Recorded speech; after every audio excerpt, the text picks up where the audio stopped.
So, tell me, what are we talking about today?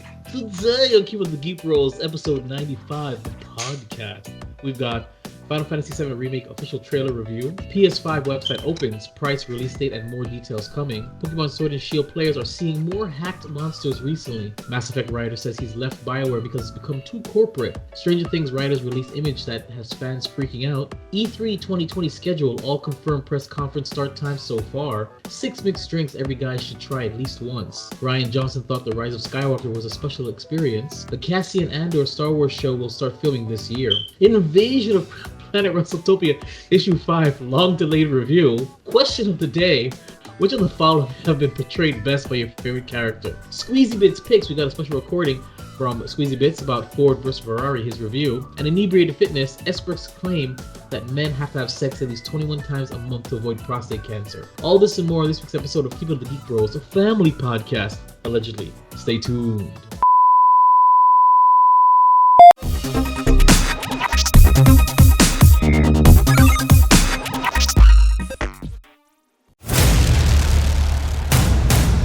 In a world where geeking out never looked so good, two incredibly sexy men will rise for your auditory pleasure.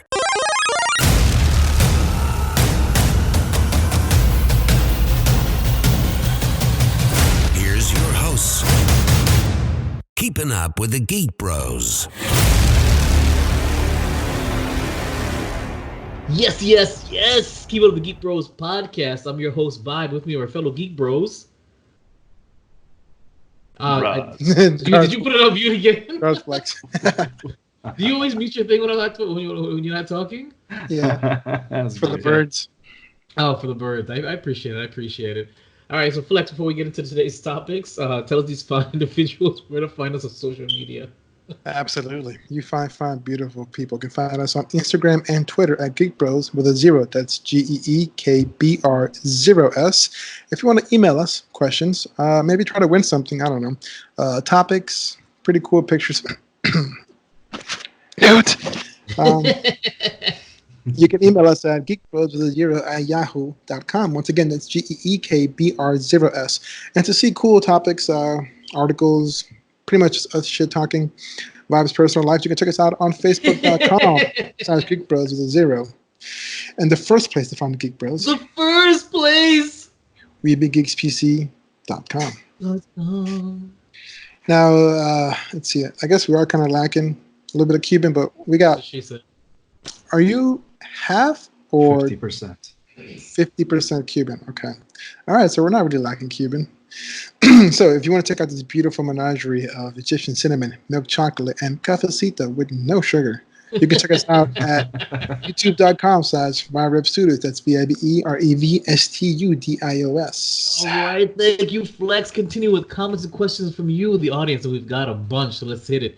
We're at Facebook comments. It's facebook.com/GeekBros with a 0, GEKBR0S. First comment comes from Eric Owens. Wrath has the best cinematic hands down default wins on all categories. Now, this is was this a Warcraft? Yeah, so this is the opening screens or the signing screens for every Warcraft from vanilla to all the current expansions. And Wrath is Wrath of what? Wrath of the Lich King? Yeah, and I agree. That one does have the best cinematics. I mean, Cataclysm is pretty good, but Wrath of the Lich King is pretty damn solid. All right. So moving on, we've got Sabrina O'Shields Smith. She says, man, my only issue with the story is it doesn't match the picture. The pick is a vet, and on the receipt it says, thanks for your service. Yes, the story is a good lesson for all of us to learn. So basically, one of the Geek Bros, I don't know who, posted something about a son and a father, and he soiled himself, and he took him to the bathroom, he cleaned him up, he came back out, and he was huge, all embarrassed. Everyone was looking at him, he walks out, and some other person says, don't you have a lesson for everybody, or you forgot something? And the lesson was to treat your elders, whatever. Now, Sabrina is saying that that the picture used as the I guess to illustrate this point, it has nothing to do with the story that's written beneath it. So, who commented this? Who's Sabrina? Do we know this person personally, or just no? No idea. No. All right, cool. Just a random fan or not. Who posted that? Was it you, Flex, or was that? Because that's a very really touching. Why did you? Oh, because it's true. I mean, see, there's a couple rules in warfare that I never touch. No women and no elderly people. In what? Just rules of engagement. I have a soft spot for older people. Kids, Okay. not so much. They're little shits. I mean, nobody's Understood. gonna miss them. You can always make more. Yeah, you can always make more, but you can't make more old people. I mean, you can, but you'd have to wait like decades in certain time centuries. But yeah, I have a soft spot for old people, man. Oh, okay. Look at you. See, there is a softer side of Flex. That's what she said. All right, we're gonna move on to another one. We get. I don't know who. I don't know who needs to hear this, but you're not Harley Quinn. And of course, one of our old friends. What do we call her? Charmaine? Is that what we call her? Manny man. That's not what we call her, but she goes, who is that? So that's who we're referring to. So of course, we all know who we're referring to in theory. I assume Pretty much anybody who reads it and asks who is that, it's probably you. That's one. It's of the probably things. you. But, yeah, it's probably you. but also, there's just so many chicks out there. So many chicks out there. And that is true. That is true. But you know who you are. All right, we're moving on. Okay, so since every single Floridian, and that's basically it's. What movie is this? Is this from The Waterboy? I want to say it's from The Waterboy, and it's one of the main guys, and he's shirtless and pinching his nipples. And Dave Spark says, "You win. Check my post now." Now you replied something about Dave Spark follows us. Who is this?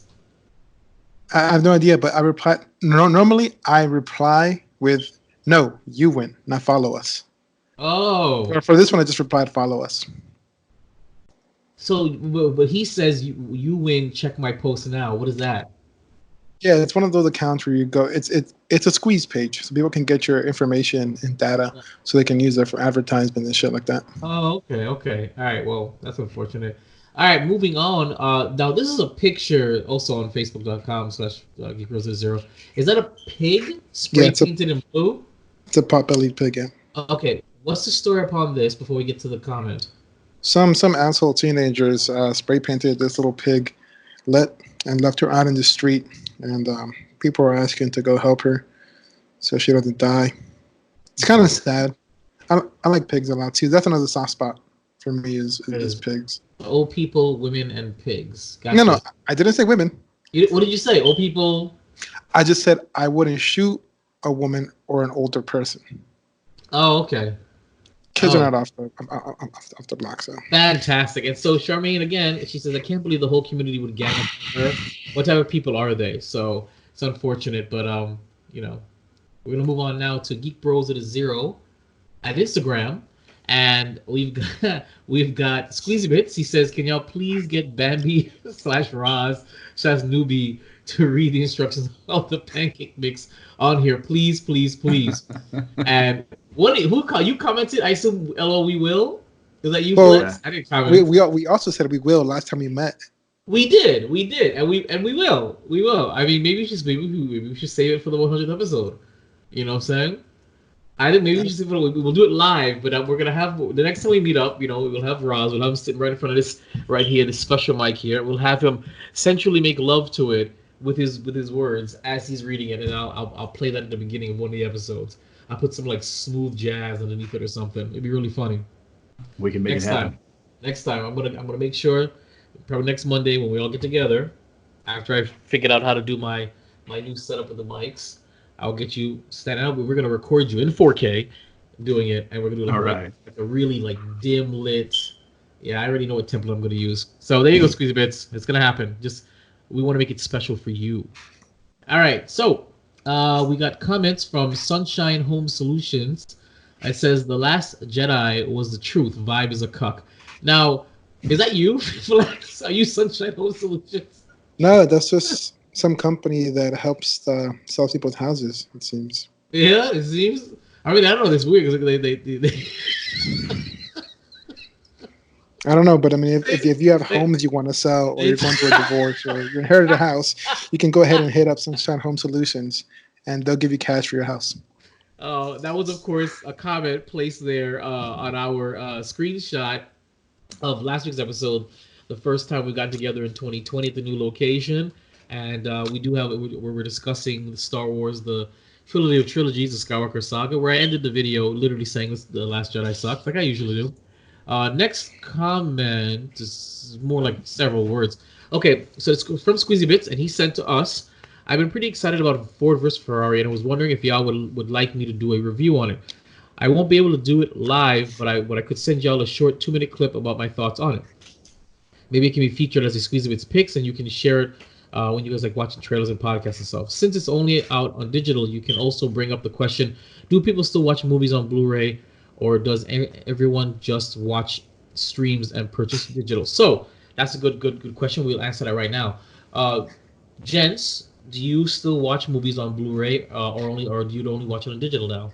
So I almost exclusively watch the movies I love on Blu-ray, like Lord of the Rings. It's not the same thing watching it on like Netflix or something.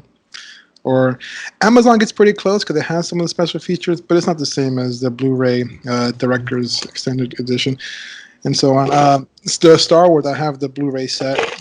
I almost only exclusive. The only time I have not watched Star Wars on the set that I have is when I'm with you guys. And let's see. Yeah, so for all the good stuff that I love and I'm really into and love to hear more about, I exclusively watch it on Blu-rays. All right, Mr. Roz. I'm gonna echo pretty much the same sentiment. The majority of the movies I watch digitally. But if it's something I really, really love, or something that has a lot of special effects, something that'll be like really artifacted if it's digitized, I'm gonna watch it on Blu-ray 4K. Oh, 4K. Oops. See, I broke my own rule. All right, guys, let me put on Bastard. silent. I'm going through something right now. So, what was I gonna say?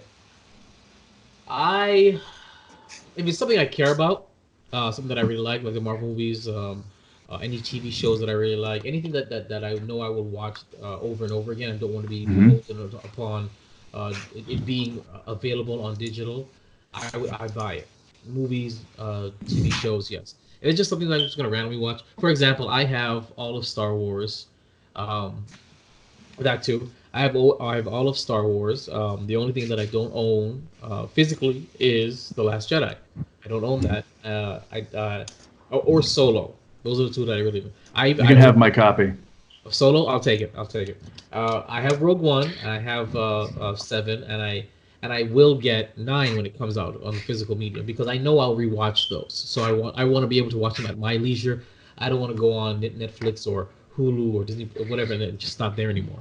So that's the reason why I get it. But if I could guarantee that it would be there digitally, actually I dabbled with Xfinity digital release. I bought a few digital and I hate it. Mhm. I don't know. I hate it because Xfinity sometimes if it goes down, you lose the movie for a while. Sometimes the movie just won't play for some reason. It's weird, like or have an issue. So that became unreliable. I bought I think it was one of the Avengers movies that I got as my first digital with Xfinity, and I was highly disappointed. And now that I moved, I don't even know if I have access to those movies anymore. Did I lose those movies? I have to find out about that. So there's your answer. If it's something that means something to me, that that's something that's rewatchable, and that I want to make sure I have access to it all the time, then I definitely will have the physical medium. You guys know me; I like physical mediums. I hate digital stuff because if I'm gonna buy something, I want to feel it. I want it to be tangible in my hand. So, Yeah. all right. So there you go. If you guys out there want to answer Squeeze this question, by all means, email us keeprose with a zero yahoo.com. Again, the question is: do people still watch movies on Blu-ray, or does everyone just watch streams and purchase digital? Email us. We'd love to get a conversation about this. I'm very curious what you guys think. I know what I think. You've heard what we think. We want to know what you think. Thank you, Squeezy Bits. You're the man. Nothing from YouTube because, well, not because of anything. Just nothing from YouTube. Nothing from Twitter and no emails. So that is it for comments and questions from you, the audience. We are going to move on to gents. Anything to report? Dr. Flex. Let's see. I'm still watching The Expanse, so that's there, and still playing The Witcher. Damn, my life is boring. Well, I bought a new saw today, so I'll be able to finish those cups. So, um, yeah, yeah. I guess I guess it goes without saying that Jeffrey Epstein didn't kill himself. But what about you, Roz? I agree on the Epstein thing. I actually just caught up with the Harley Quinn TV show, so it's actually really funny and pretty damn good. Cartoon? Yeah. On DC, whatever. You have a subscription to that? Yeah. Yeah. Let's say I do. Yes. That should be its own topic. The inordinate amounts of streaming platforms that we have to pick and choose now. So we get to build our own cable company. We just a whole bunch of different apps. Exactly. We should do the good, bad, the ugly. We should do the what? Good, the bad, the ugly for each streaming service. That would be interesting. That would be interesting. Was it? What do we got? Hulu, Amazon Prime, Disney Plus, Netflix. What else do we got? CBS, DC, Access, Apple. I haven't gone to Apple yet. Apple. Crunchyroll, Funimation, Pornhub, absolutely Pornhub. LimeWire. Really? Winamax. Okay. For me, not much. I'm preparing for my next trip to New York. I've got to go back to New York again. So, for me, we will be missing March. Let me see. It's March 9th.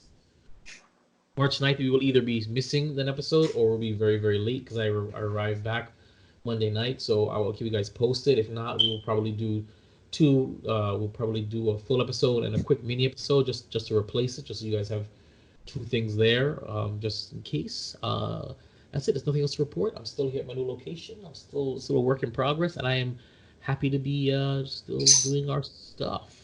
So, moving on.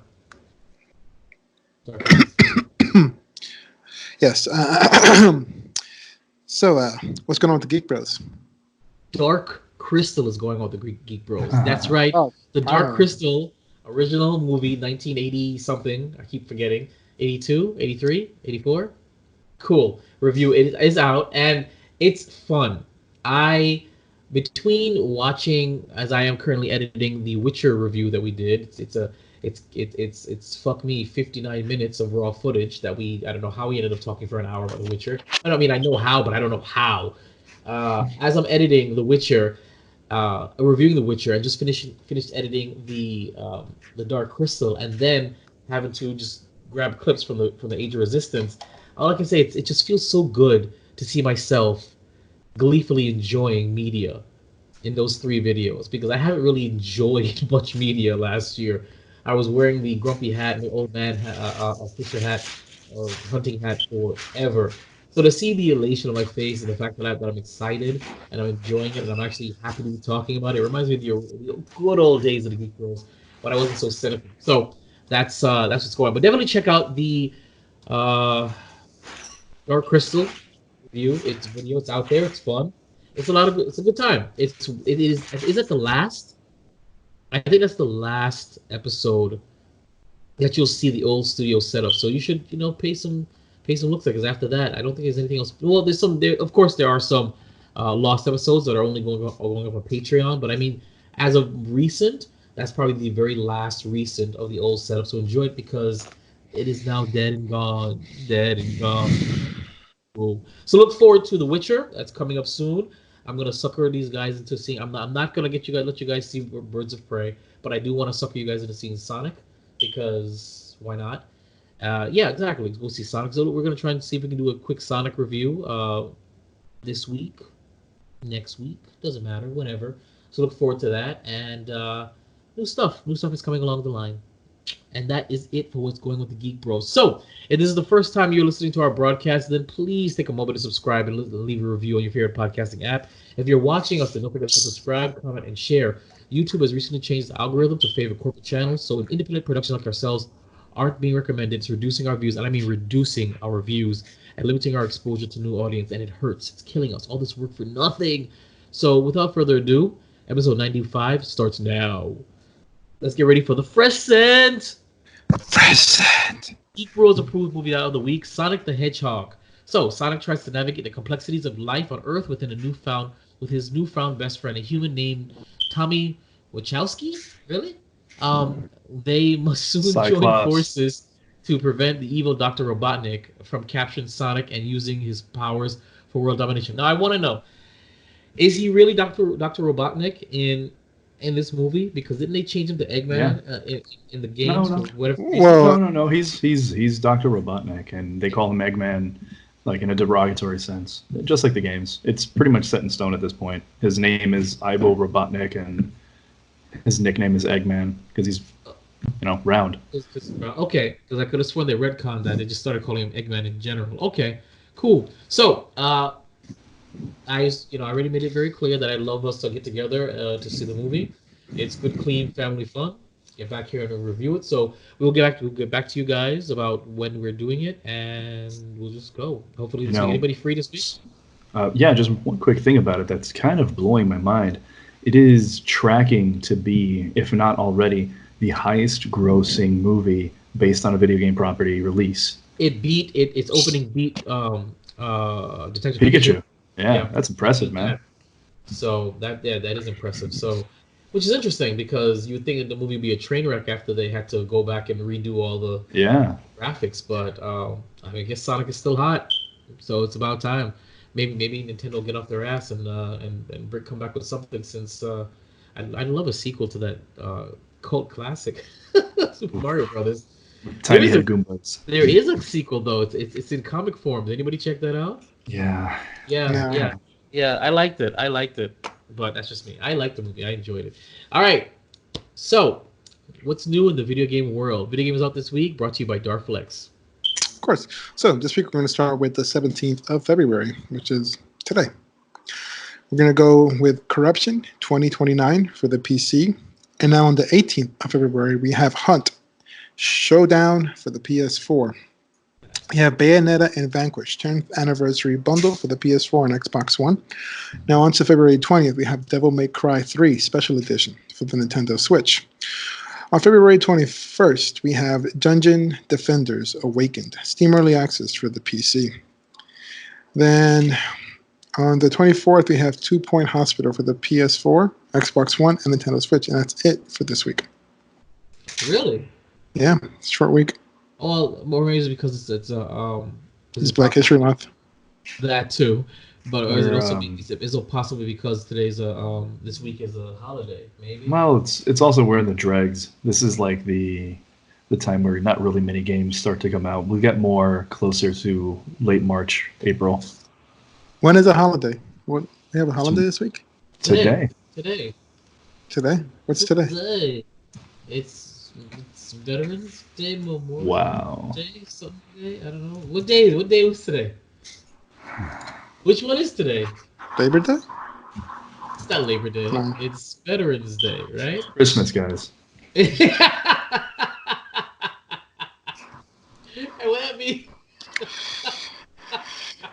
with that being said, the battle for Azeroth continues. All right. Darflex is anything to report. Yes. I'm really disappointed in all of you. Just want to know. I'm disappointed in myself. Because, I mean, come on. Is it the 2-year anniversary of that Sandy Hook shooting? President's Day. Oh, Sandy Hook. Sandy Hook is the one in Connecticut. No, that was on the 14th. Oh no, I mean fucking Stone Manhole, whatever. Yeah, you know the kids get half a day and they don't do any work that day anymore now legally. Oh. Bunch of little bitches, bro. Yeah, they get half a day and they don't have to do any work now on that day every year from now on. That's so stupid. Whenever my friends got killed, they actually made us work harder, but whatever. All right, so... Hey, but you weren't a 13 or 14-year-old kid just trying to learn something, There's a difference between signing up for it and just trying to go to fucking school and then getting shot in your head. I don't know. I don't think they're equivalent. You're right. It was just a very inconvenient day. But yeah. I mean, if they were old people, I'd probably feel better. All right, so let's see. God, I can't. The battle for Azeroth continues. Since we last spoke, we've had Warcraft 3 Reforged has released. And I hear it is a train wreck. Oh, yeah. I heard it's terrible. I haven't played it. I do want to play it, but I haven't played it. I have Roz, not. have you played it? I have not. I don't play MMOs anymore, man. I have too much going on in my life, and no, it's an RTS. It's an RTS. Oh, which game? Warcraft 3 Reforged. Warcraft 3 Reforged. Sorry, I heard you say Battle for Azeroth. Warcraft 3 Reforged is a fucking train wreck. They managed to somehow make it worse than the game that released almost decades, plural, ago. Yep. Everything from removing multiplayer modes Yep. to having inferior graphics. They removed it? Oh yeah, there are multiplayer modes that have been removed. To adding to the end user license agreement the ability for Blizzard and Activision to take ownership of any mods or gameplay modes that are created. It's essentially a way for them to avoid something like Dota. I don't know if you guys have heard of Dota. Yeah. Dota was originally a Warcraft 3 mod. So that mod got completely away from Activision and Blizzard. It's now owned by Valve. They don't want that to ever happen again. So if anybody creates a mod that becomes successful, they reserve the right to claim it as their own. Things like that have completely alienated their audiences, and I'm not sure what their end game is. That does suck because that used to be one of my favorite things. I would come home and I would play like DBZ on Warcraft 3. Yeah. Oh my god, yeah. I would play the Battle of Helm's Deep on Warcraft 3. Yeah. You know, like, oh man. I mean, I didn't really like Dota too much, but like Footman 2.4, whatever all the other patches they had on it, but those games were fun. That's unfortunate. I got tower defense. I learned I got hooked on tower defense from the mods from Warcraft. That was the best. Do you remember when you used to play like, for example, battleships on Warcraft 3, right? And like, you know, you can use your own clip art for people to get in there. They would use like hentai, and like if you win, you would get like this like super cool hentai picture. Back in the day, it was pretty awesome. Splash right? screen, yeah. Yeah, it was amazing. The simple things in life, you know. Yeah. You know, another thing that they added to the EULA is, and I'll read these because the clauses are interesting. The policy has other clauses limiting the reach of custom games as well, including a prohibition on making games for profit and on including third-party content that might violate IP rights. Unlike the ownership clause, both of these are fairly standard to most EULAs. What's interesting is usually they didn't include that before because, like you said, somebody would make a Lord of the Rings defensive, Helm's Deep game, but now it's completely prohibited. That's unfortunate. I mean, it's a company though, man. It's all about making money and stuff like that. Yeah, but generally mods have been, do whatever you want. Agreed. Remember in Tron Legacy when Flint's kid released everything to the world for free? Yeah. That's a good message. Yeah. Well, I mean, yeah. Allegedly. Vaguely speaking, yes. Keep going with the that's it for the Battle for Azeroth. As of now, we're still waiting for the new expansion, Shadowlands. Okay, all right. So we're gonna move on to PS5 website promises details on release date and price coming. This article comes from GameSpot.com. The PlayStation 5 is launching this year. Its release is coming sometime this fall. And now Sony has opened a next generation official website. The dedicated landing page doesn't feature any real details yet, so you shouldn't expect to learn more information about the system from just that yet. But the site does offer a sign up for newsletter and brief promises that the announcement is coming soon, including those concerning some of the major unanswered questions, including the system's exact release date and prices. They said, we've begun to share some of the incredible features you can expect from PlayStation 5, but we're not quite ready to fully unveil the next generation of PlayStation, the page reads. Sign up below to be among the first to receive updates as we announce them, including the news on PS5 release date, PS5 price, and upcoming roster of PS5 launch games. So there we go. PS5 is the countdown to PS5 begins, and I can't wait because I will be buying it. I'll be buying it so hard, so I can put my PS4 in my room. So, any gents, you guys have anything to say about the PS5 release? Cool, I guess. Yeah, I mean, this is. We're not going to really get any information for a few months. Yeah, for a while. Yeah, the price is still up in the air. There's a lot of reports that have been coming out the last few days saying that Sony's in a bind, that it's going to be very expensive, that they won't be able to make it affordable. I think that's just conjecture, supposition by a lot of these, outlets. I don't know because Because didn't they lose money on PS3 and PS4 because almost every console that is sold at a loss, with very few exceptions. Like usually Nintendo consoles are profitable from day one because they're underpowered. But like the One X, the One, the PS4, the PS4 Pro, the PS3, all of that was sold at a loss. They didn't become profitable until like 2 years into their manufacturing. So, I mean, for sure, it's going to be sold for a loss. They make their money on video games and they recoup it on the What does subscription sold for loss service. mean? Sold for a loss means the box may cost $600 to make, but they sell it for $500. Essentially, the box itself is a loss leader. It leads sales because people buy that, but then they spend a fuck ton more money buying games and subscription services. and other things. Right. So, okay, that makes sense. Okay. Yeah. Well, I'm excited about it. I cannot wait. I'm all about the PS4s, Yeah. PlayStations, and et cetera, and so forth. All right, so moving on, we're going to head on to where are we? Pokemon Sword and Shield players are seeing more hacked monsters recently, which I find to be hilarious. This article comes from Polygon.com. Pokemon as a series has always had its hacking problem. Don't forget. Oh wait, did I skip that? Oh, I did skip that. All right, sorry. Good point. I missed it. All right, I'm gonna go back up to that. So that's what I was saying. I missed the Final Fantasy remake trailer review, guys. So we're gonna double back on that. See, Roz is the man. He even flexed it. Notice that.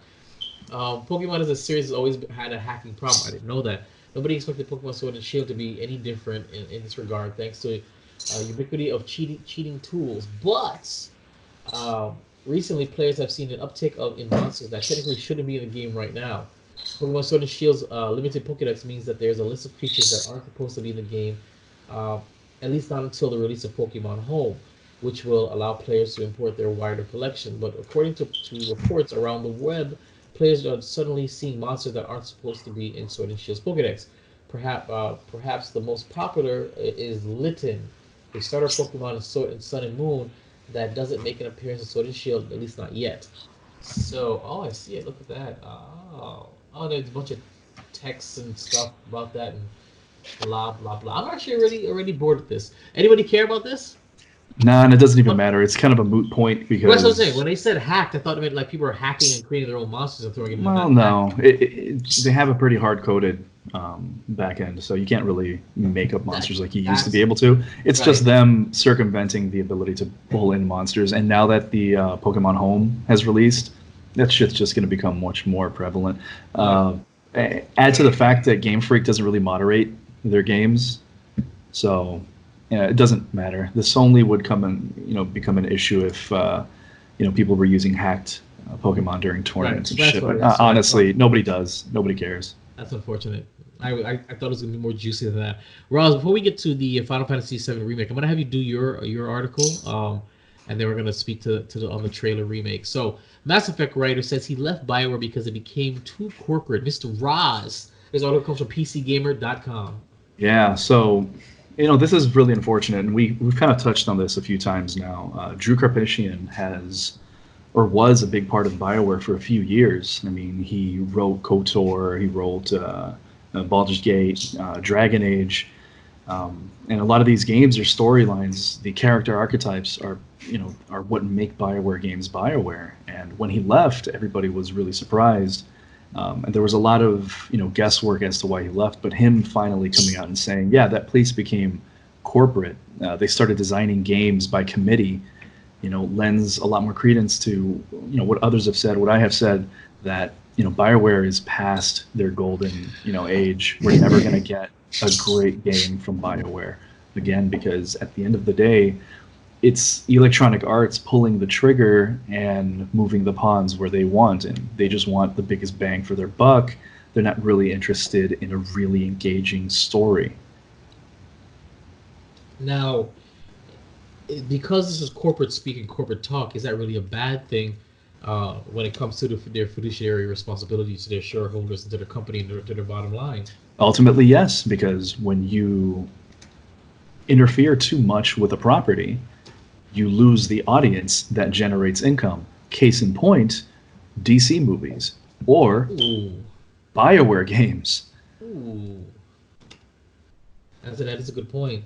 That is a good point. Flex. Fallout 76. Oh God. Oh God. I love the internet reviews of Fallout 76. It's the best thing ever. I mean, I never played again. I don't care at all about Fallout or the franchise or the history, but I love watching on YouTube the reviews and the discussions about Fallout 76. It reminds me of how No Man's Sky was first reviewed until they redeemed themselves.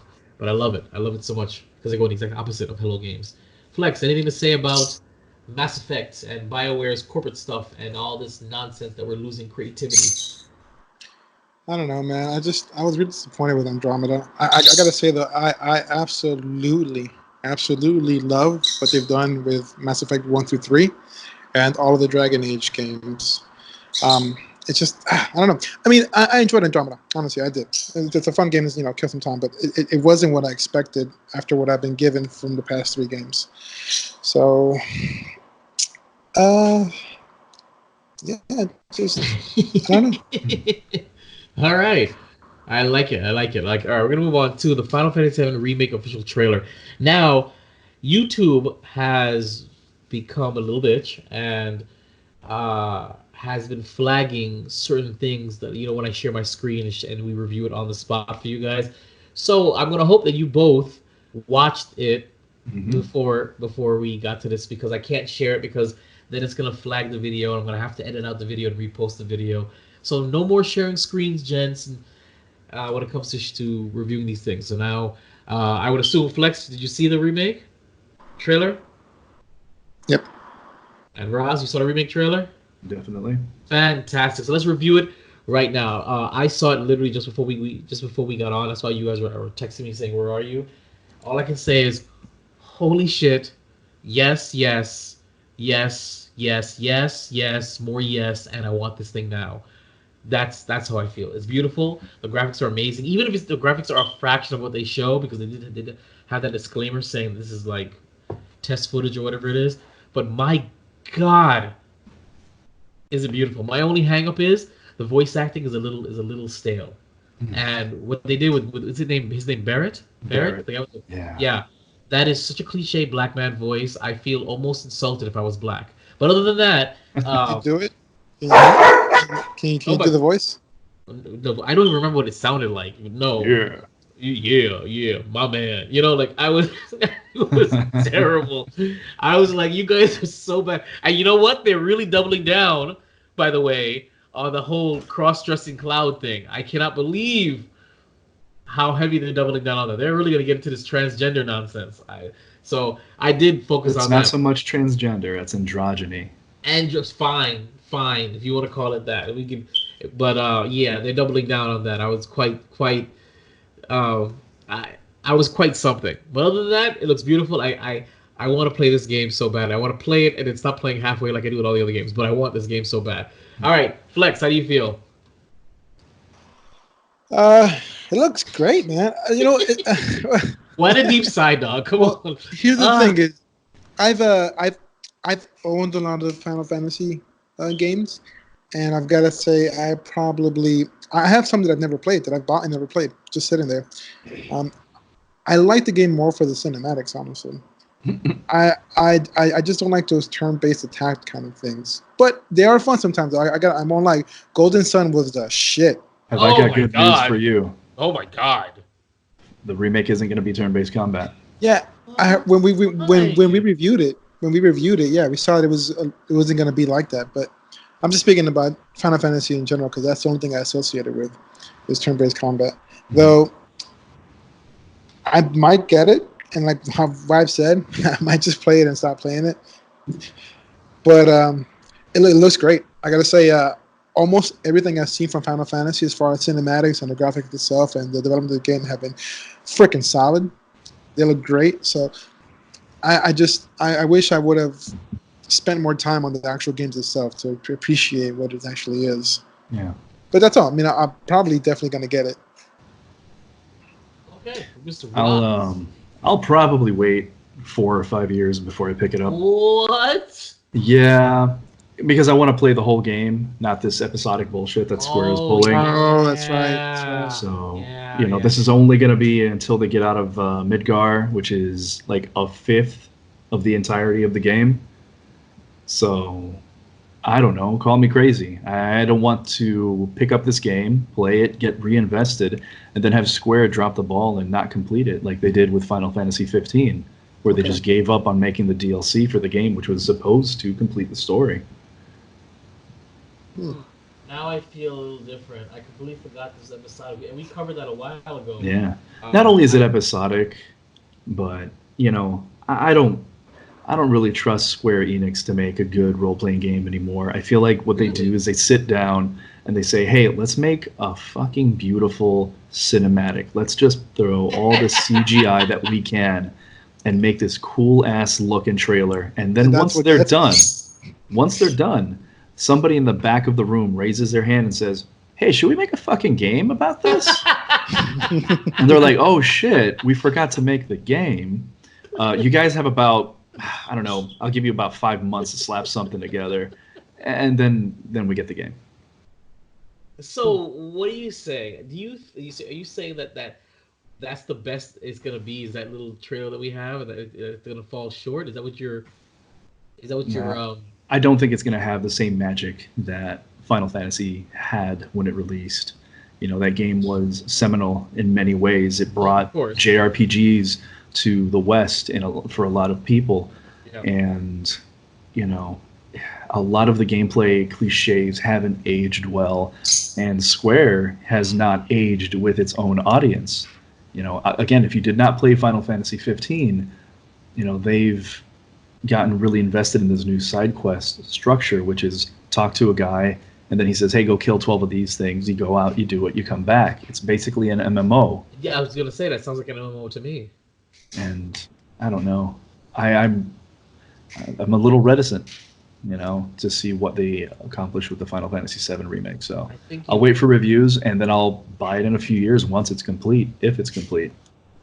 I think you just stolen my thunder. Like, I was all excited with that trailer. Now you gave me some truth, some knowledge. I'm just like, shit. Sorry about the trepidation. Excitement. I was right up here, and now I'm like, all right. Well, listen, we love to hear what you guys think. Check out that trailer for Final Fantasy VII Remake. It's beautiful.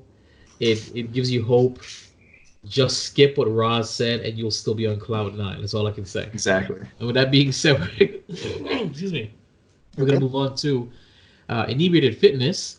Darflex is an exercise physiologist with a BS in exercise and sports science. He's a certified CSCS conditioning coach, a CISSN sports nutritionist, sports injury specialist, and currently an MMA weight cut specialist and nutritionist.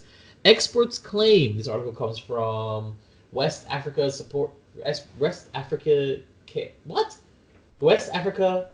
Reporters.com. There we go. Experts claim men must have sex at least 21 times a day to avoid prostate cancer. Now, I sent this article to our resident, whatever he wants to call himself. He's the most professional guy that we have here when it comes to these things.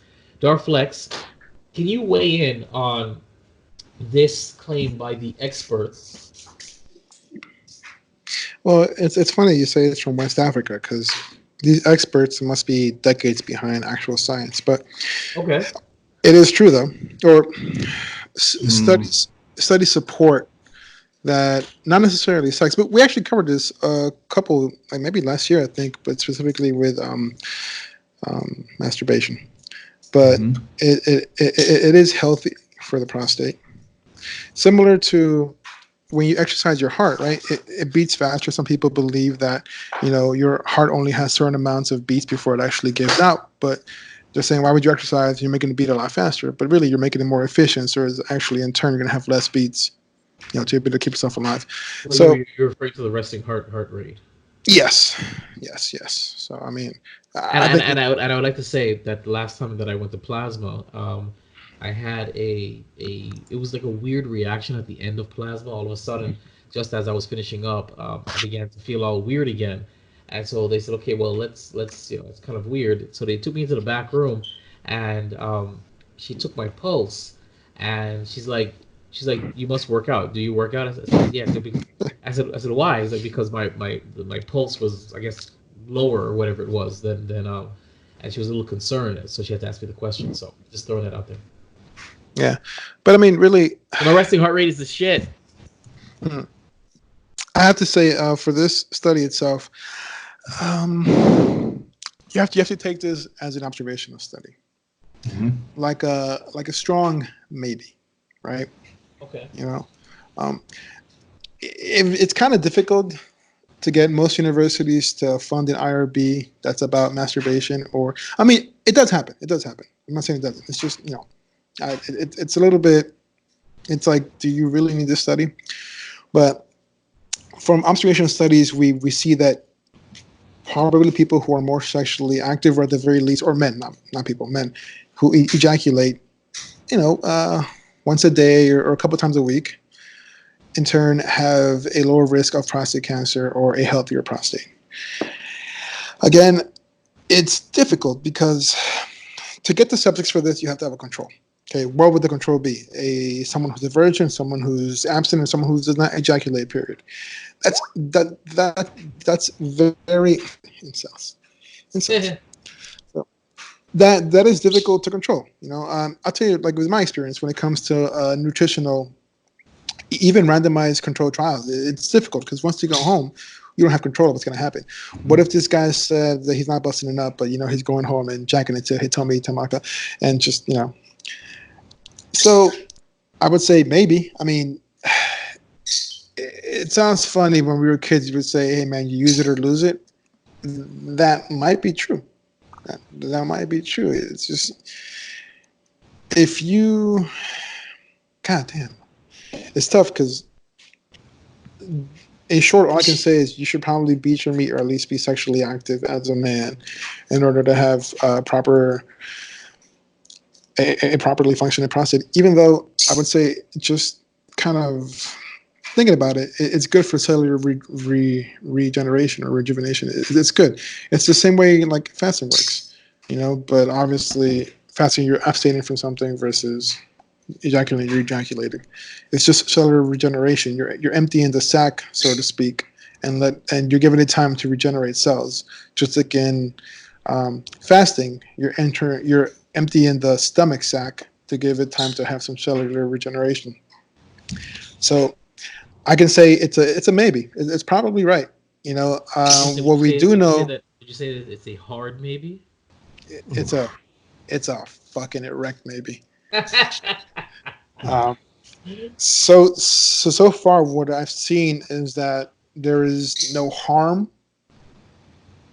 I mean, maybe spiritually there's some harm if you're, but from what I've seen and from what I've read, there's no harm from doing it. People can get hairy palms, you go blind. Not true. It affects your physical performance as an athlete. Also not true. So it's funny because the Japanese are pretty consistent on masturbation or sex before any athletic competition, because to them they have a word, I can't say it because I don't know it, but for them ejaculation is called the little death, right? Okay. You must give a little bit of yourself to produce life. So that's why they think that doing it before any kind of athletic event is probably not a good idea. But again, there's nothing to support that, not even observational studies, at least credible ones. So, I mean, if that's your thing, doing it 21 times a month or beating your meat every day, go for it, man. I mean, whatever tickles your pickle, literally. I like it. All right. Well, thank you, sir. If you want any more fitness or nutrition tips, or you'd like to see some of those sweet UFC posts, then follow my man here, Darth_Flex, DARTH_FLEXX. Now, without further ado, the long-awaited, long-delayed, I am so ashamed of this. Reading is fundamental. Invasion of WrestleTopia issue 5. We got this back in the fall, ladies and gentlemen. Though we've issues upon issues. Now we're finally getting into it. Now, Roz, you're new. You haven't seen any of the issues. I don't know if you read part 4, but I don't. It's not necessary. I have all 5 issues. I'm gonna send them to you via Skype, and I'm gonna have you at your leisure. And when you're ready, we're gonna do a review of you reviewing all 5 issues when you're ready. So, but Flex, I know you read it a while ago, and I read it today. So I have notes like I did last time. Yeah. Notes. So you can go first, and then I will give all my notes, and then of course I'll chop this out and make this his own review. So I kind of got the same feel for this issue as we did from the last one. It's definitely building up to something. Yes. Like the first few issues were pretty action packed. I guess you can say. It's pretty much straight to the point. We're here to fuck up Earth. Okay, and now we're getting these two issues of them kind of just traveling cross country to kind of find a way to save the Earth or whatnot. Or at times I would call it character building in a way. Yeah, that's what I'm saying. Like it's building up to something, and it's kind of like Rory fighting between cowardice and courage. Like he wants to save the Earth, but then he wants to just kind of like fuck off and live his life. So I think it's a good, like you said, good opportunity for character building. It seems like it's building up to something, which I hope it is, because after these two issues that were kind of just mellowed out, right? Kind of just give us the time to sit back and process what's going to happen or what we think is going to happen. Which is, I'm thinking it's going to be the showdown. Obviously, I mean, I would assume that's how the plot continues. Don't throw us for a loop. So I'm just gonna imagine like the next issue he just gets shot in the face by. You imagine? That's it. It's over. But I mean, I like the characters, man. Like, do you? If you were to show this to a younger person, do you feel like they would be offended by the kind of cultural, or what's the word? Like they got like a midget, they got a man who's not even Chinese, who plays like a very stereotypical Chinese wrestler. You know what I'm saying? This sounds problematic as fuck. It's good though. It's good, but it harkens back to the old late '90s when we weren't all so sensitive. That's that's what you're gonna feel when we all had sense of humor and didn't take ourselves too seriously. And so being a '90s baby, or at least growing up in the '90s like that was I can appreciate the story as is and not. But I get what you're saying. Like this is more for those nostalgic people. But you're right. Showing this now with all the cultural sensitivity, the overhyped PC talk, you're right. I can see that maybe they wouldn't appreciate it as much. But I like it. I like it too. This is like a sci-fi alcoholic take on I think it was early 2000s movie Royal Rumble. You remember that? Okay. Oh my god, I probably did see it, but Bill Goldberg. I think I know what you're talking about. Yeah. Okay, you done? Yep. All right, so yes, issue number 5. I loved it. I always love it. So the very first thing I thought when I read the first panel was I knew that Drazen, he had an ulterior motive. I knew it. I immediately knew it. And by the way, this is mild spoilers. So if you haven't read issue 5, which you should by now because we're so behind, mild spoilers. The way Rory escaped, he was in a runaway truck. The way he escaped, I also with his belt using the little glass, the little gems in it, and he kicked out the glass. For some reason, I don't feel like that was done. I think that was part of Drazen's plan for him to escape. It didn't feel like, he just, he was really trying to kill him. I don't know why. I didn't get that feeling like, he was really trying to kill this guy. He gave him a way out, and I think that was part of his plan. So there's a panel after that where Rory is walking off into a field or into the desert, and there's an old picture in the foreground of him as a young man, and did it freeze? Did I lose everything? And we're back after some whatever issue happened here at the studio because my life sucks. So like I was saying, I think that when he kicked out the window to that truck, it was part of Drazen's plan. Now there was a panel right afterwards that I really appreciated, and that was where Rory was walking off into the field. It looked like a field to me, but I guess it was the desert. And in the foreground, you see that there was a picture of him and a young man burning. And when I saw that panel, I said, this panel by itself alone screams, make me a movie adaptation, because I could see that cinematically him walking off into the desert and that thing just floating into camera, burning up. Like the old me is dead and gone. Like the minute I saw that, it's the first time I was like, you know what? This can be an adaptation along the lines of like maybe a lighter version of Watchmen, but Okay. I saw it. I saw it with that panel. You know what panel I'm talking about, right, Flex? Hmm.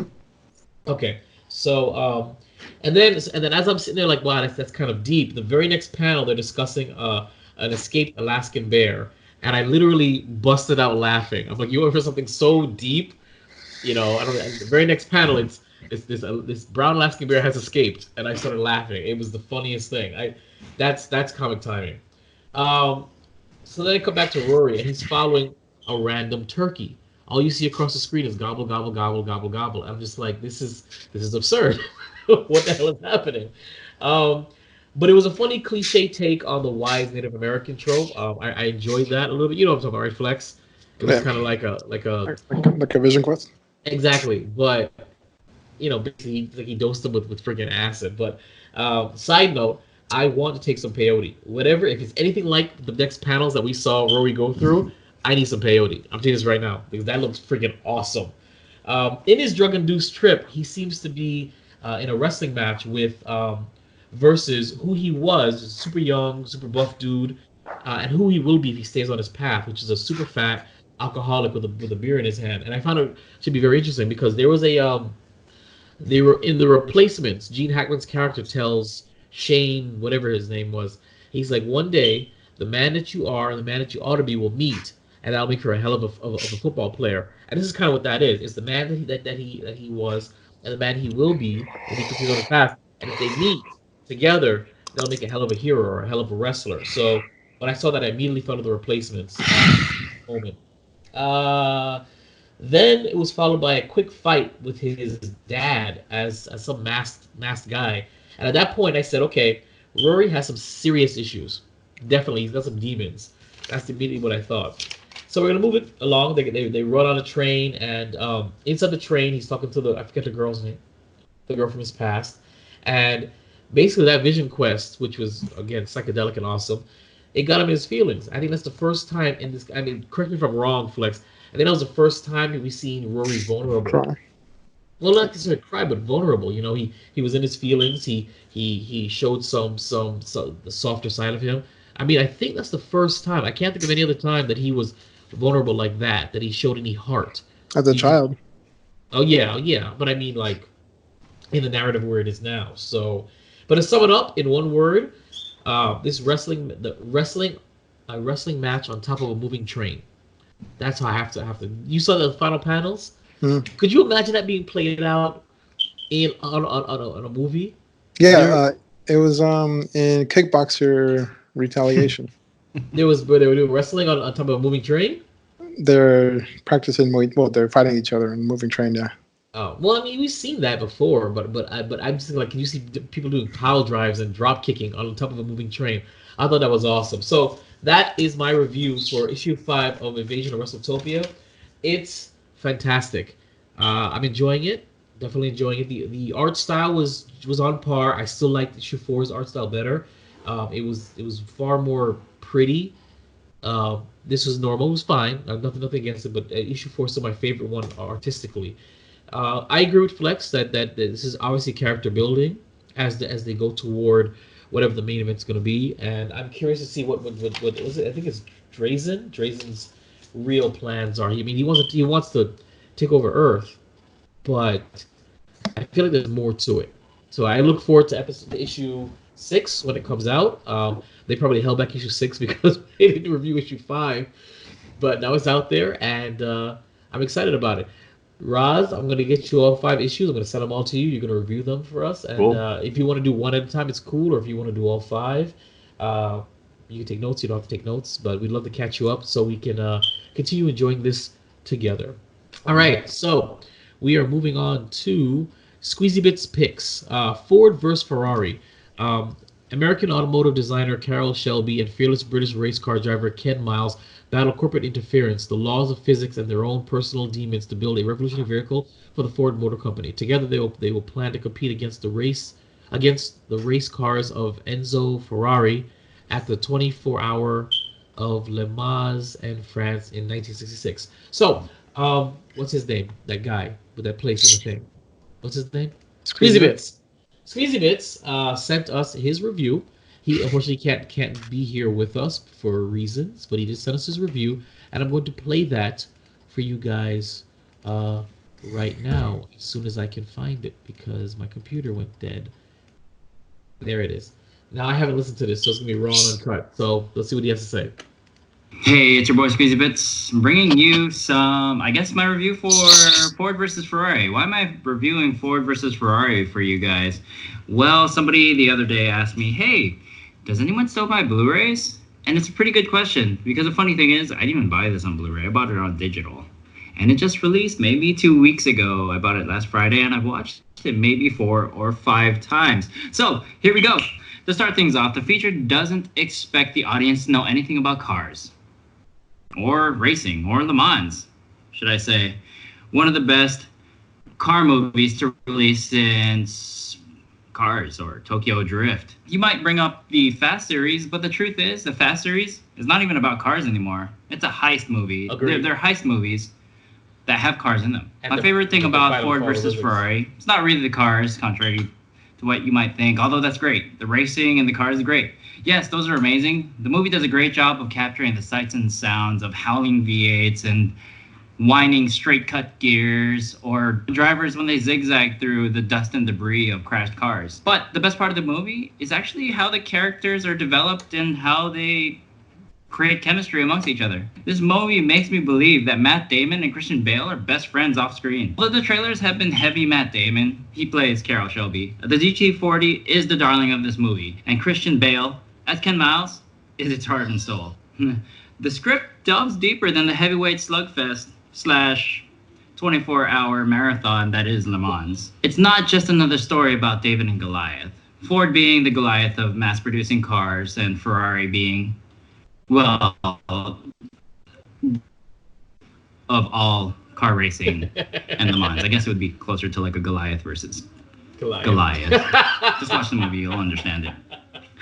It's a documentary about friendship. It's an ode to passion as humans push the limits of physics and innovation. It's a tutorial about how to be a great father and a loving husband. What it does expect of the audience is that they have a great time. So I hope you guys watch this movie. I think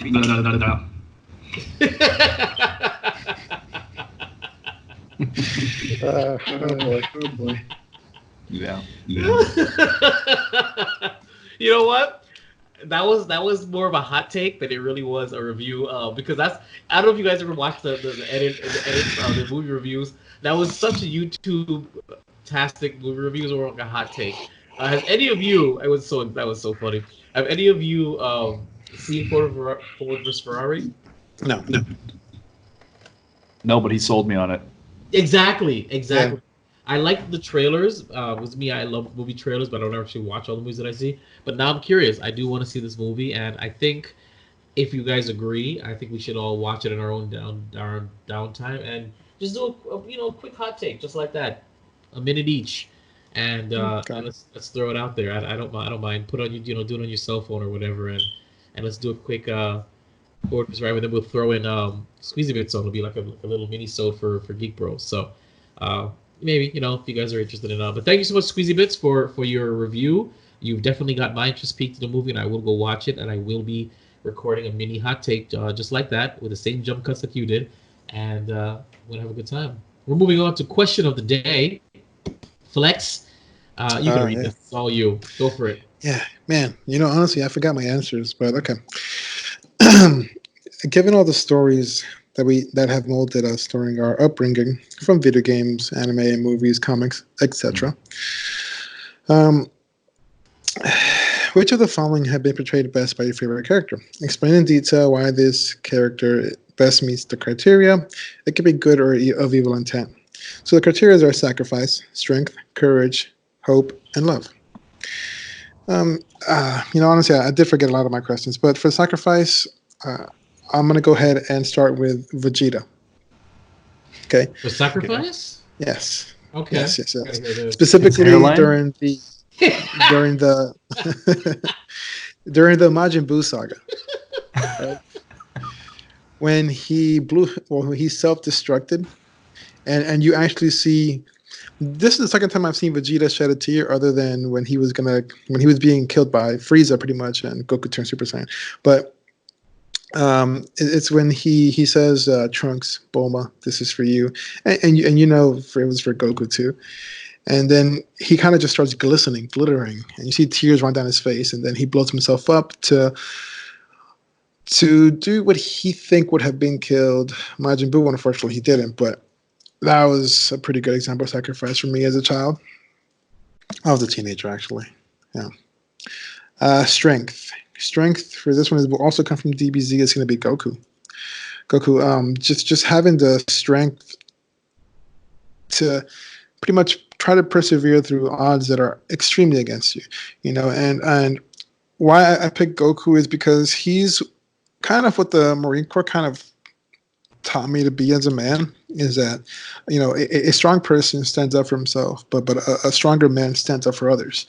And that's pretty much what Goku was, you know. I mean, so much so that he ignored the upbringing of his son Gohan, right? Let's see, for courage. Man, this is tough because I do not remember my questions or my answers. Courage. I thought it was one character that embodied all of those. No. Sorry. It's Mr. Courage. Okay, so for courage, it's Batman. And this is more of a like a backstop to Batman, because this guy literally has the balls to enter into a world where he has no business being in. You know, well, it's a superpower. Money, so you can buy cool gadgets and stuff. Yes, it's a comic book, but you know, you're using martial arts that are incredibly ineffective. You know, it's just in the comics and the movies that make it seem like they actually work in real life. But even though clearly on paper Batman shouldn't win anything, the odds are extremely against him, but he ignores that, and he has the courage to keep pushing on, even when he's fighting supervillains' actual superpowers, or he's fighting alongside someone like Wonder Woman or Superman who actually have, you know, superpowers, something that they're born with. Not, I guess he was born with money, but just knowing that it's like the David and Goliath. Like, David should not have beat Goliath, because he's going up against a giant when he's just a regular person. And that's pretty much what Batman is. And he knows that, but he has the courage to continue and do what's right. So, yeah. And let's see. Hope. For Hope, I'm going to go to The Last Jedi. No, but it's not the movie itself. It's just that one scene between Luke Skywalker and Carrie Fisher on Crate, where he obviously, it's his force apparition comes, and when everything seems to be like, when pretty much resistance has been virtually defeated, there seems to be no hope. There seems to be no way out. Luke appears and comes to Leia, you know, and he hands her those dice that belong to Han Solo, and it's kind of a symbol of hope, right? Because that's pretty much what the whole Skywalker saga was based on, with hope, except for Anakin's. I guess he hoped to kill some kids, but also for me, it gave me hope, because around this time Carrie Fisher had passed away, right? Very sadly, and Luke Skywalker, even though to me this came from Mark Hamill, not the character Luke Skywalker, is when he looked at Princess Leia, or Carrie Fisher, and he said the words, "Nobody's ever really gone." And to me, that gave me hope that, yes, like, I understand these people I grew up with, the ones I looked up to and admired, are going to pass away, you know, in real life and in the movie. You know, Han Solo passed away, Carrie Fisher passed away, Luke passed away, but you got to understand that nobody's ever really gone. They're always going to be with you up here and in here, and there's hope for the future.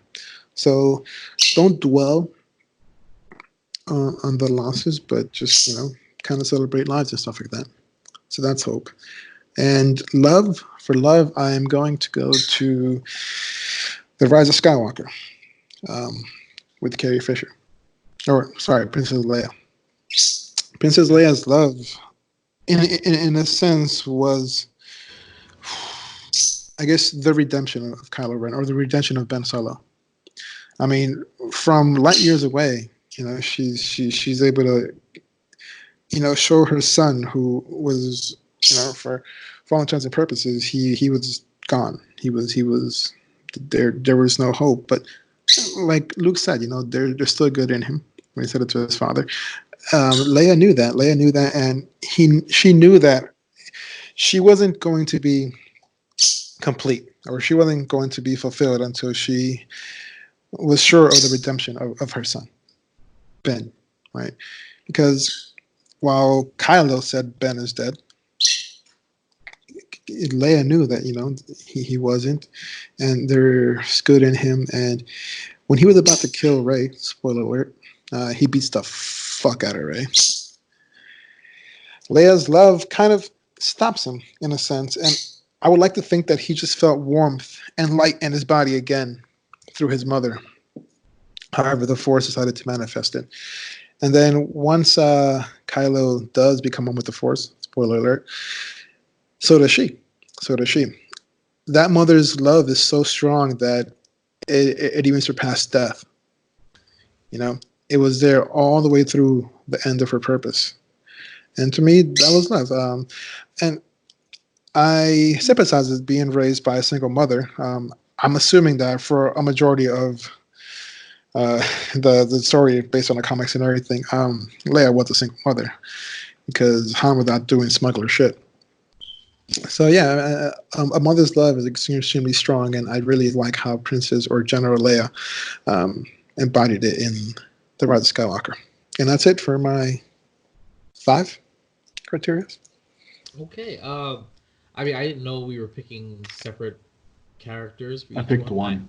Me too. I picked one as well. I sent you a recording, asshole, with all the answers. I did not, in any shape or form, listen or upload anything of your recordings, because I looked at it and I said, "Do I really want to deal with this with the episode?" And I said, "No, I don't. I will wait till I see you and record it all at once," because I have a method to my post production for these podcasts, for both the audio and for the video, and I don't need to do any extra editing that I don't have to get these things out because I have other things to edit. So no, I didn't listen to them. So I only picked one person. For me, I went directly to well, it was a toss up between Sora from Kingdom Hearts and Tenchi Masaki from Tenchi Muyo. So Okay.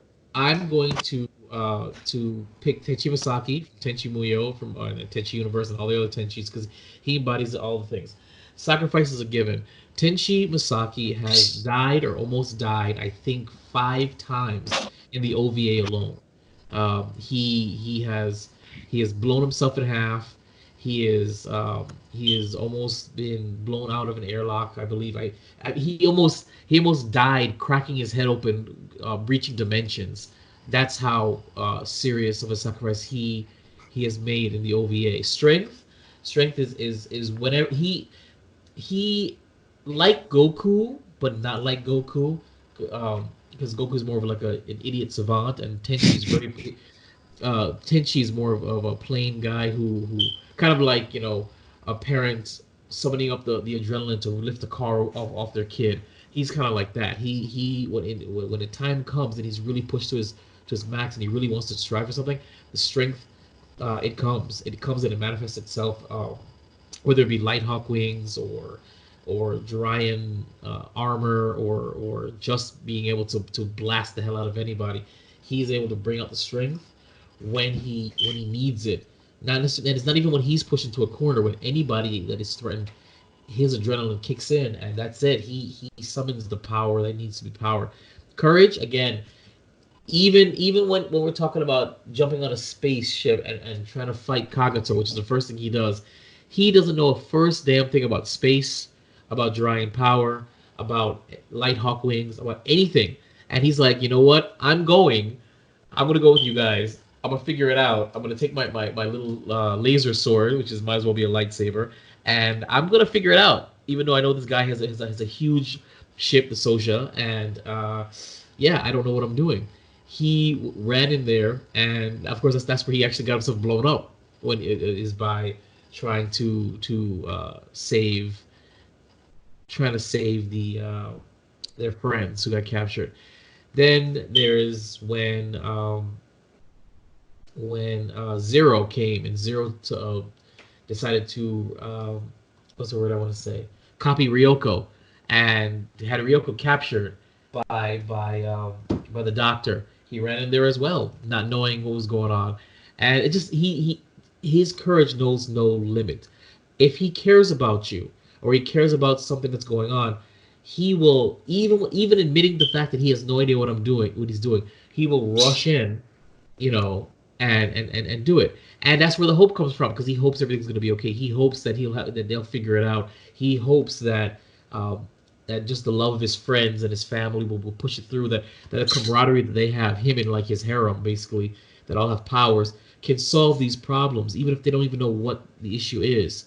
And of course, love. He's the original OG. He's what his series what got me into those harem animes, and the love that they all have, whether it's sexual love, brotherly love, familial love, they all love him and he all loves them, and that love, it radiates through his behaviors, how they interact, and it builds. It's why he wants to sacrifice. It's why he has strength. It's why he uses courage. It's why he hopes. So Tenchi Masaki is the man that I want to be. There we go, Mr. Roz. So, I have a single character, and my pick is actually Samwise Gamgee. Ooh. Oh. Oh, yes. Because Samwise Gamgee absolutely illustrates. He's the pinnacle of an example of somebody who sacrifices, shows strength, courage, hope, and love. He sacrifices his safety, the comfort of home, a possible relationship with Rosie, the other Hobbit who he was interested in. Everything that he grew up knowing, the relative ignorance of all hobbits, which is to be home, to worry about nothing but their next meal and their garden. He gave all that up to follow Frodo, to help Frodo on his quest. That's really big. Strength, obviously the strength of character to, accomplish that sacrifice. The physical strength to carry Frodo, up the mountain, to physically help him fight off, Gollum, orcs, goblins. That's impressive for a hobbit. The courage to, begin these sacrifices, the courage to engage in these feats of strength, the courage to say, I will go into this cave with a giant ass spider. I will walk up this mountain that's spewing fire. I will walk through this swamp of the dead. That's incredible. And, the hope that doing all this will lead to a better world. The hope that, he'll be able to help his friend to, take this, ring, help him, his friend Frodo, carry this burden. And ultimately the love that he has for his friend, because he wouldn't have done any of that if he didn't love Frodo, in an absolute fashion. I think it's one of the most brilliant examples of non-romantic love that's ever been, put on paper. The relationship between Frodo and Samwise is, I think, the pinnacle of that. So that was my pick, and I don't know if you guys agree or not, but I feel like he is Plato's form of all of these, descriptors. Not to poke holes in it, right? But I totally agree that's who Samwise Gamgee, his character evolved to be. But you don't think that maybe that the original loyalty that he showed toward Frodo was maybe out of fear of Gandalf, because Gandalf told him, "Don't you leave his side." Mm-hmm. I don't, maybe not necessarily fear, maybe even respect for Gandalf. So, because I've always thought at first that the only reason why he followed Frodo was because friggin' this wizard who can friggin' turn me into something. Because he shows fear of Gandalf when Gandalf says, "Were you eavesdropping?" He said, "I wasn't paying no eaves." Please don't turn me into anything unnatural. He showed fear there. So I always took it as he followed Frodo out of fear because Gandalf said, "You don't you lose him, boy." And then as the narrative progressed, he stayed No, because he cared. You don't think so? no. The movies made it seem a lot more of a threat than what it really was. It was more just like an old guy that they've known their whole lives saying, "Hey, what the fuck are you doing here?"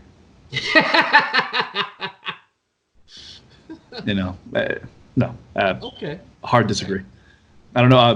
Flex, you've read the books, quite a few times. I'm guessing. Did Gandalf threaten Samwise Gamgee Yes. in the book? No, yeah. Actually, do you want to borrow it? I have the special collector's edition. But yeah, I agree. I don't know why I didn't think about Sam Gamgee. I don't know why. I don't know why. But God damn, yeah. It's a I know. Good pick. Good pick. Man. All right. I'd love to hear what Garbanzo to say about this. Maybe if you can remember this, and maybe he can, if he's listening, he'll chime in. We're probably gonna forget and move on to the next one. But anyway, I'd be curious what Garbanzo has to say. But we're gonna move on to Open Mic. Open mic. Stranger Things writer releases image that has fans freaking out. This article comes from comicbook.com, and the image was removed. Shoot. All right, what did they show? They showed older characters sitting together. They showed something. That wasn't anything. What, the thing that was there? Okay. Yeah, that was an image from the early season, from the early part of the third season. That was clickbait. What is, I would say, a topic worth discussing is the trailer that dropped. I believe it was yesterday, or the day before. I didn't see the trailer, but go for it. Boy, howdy, am I gonna fucking spoil you because Spoil it, sucker. it was called From Russia with Love. It showed a bunch of people in Soviet Russia digging and building a railroad, and then the camera slowly pans and then zooms into the freshly shaved face of Hopper. Oh, snap, he's alive. Oh, look, there it is. It's right there. See, I tell you, everything is listening. Because now it's popping. It popped up immediately as you said that. I have to look at this. Okay, so we always assumed Hopper was alive because of the end credit scene from and they refer to the Americans. So I'm actually curious to see what that's gonna be about. So, oh yeah, From Russia with Love. Look at that. It's funny how these videos they just throw nothing out there. There's no links, no nothing. It just says one sentence fractured or whatever. So what about you there, Flex? Stranger Things season 4. Do you care? And it looks like they're gonna break the mold.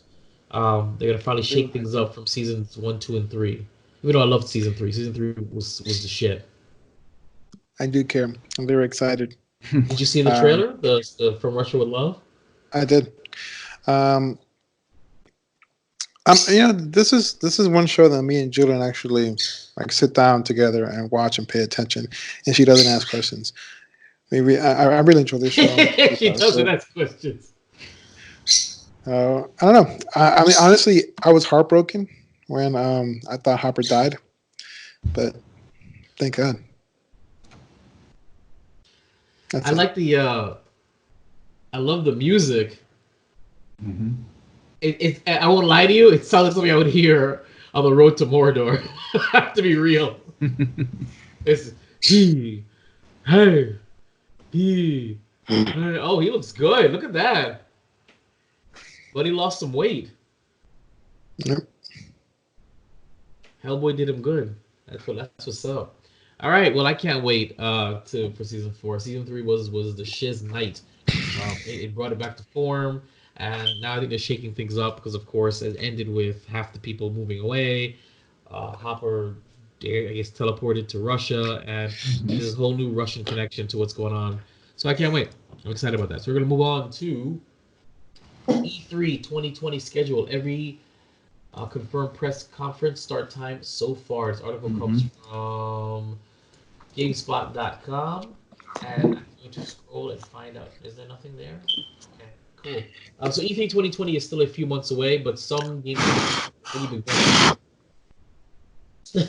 What's that? Sorry, there was hairs on my screen. Okay.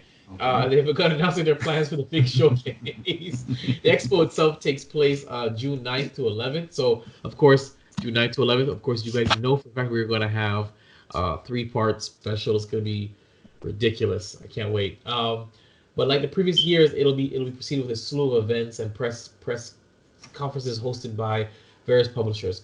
Physical game distributors Limited Run Games has announced it will be once again holding its own E3 press conference.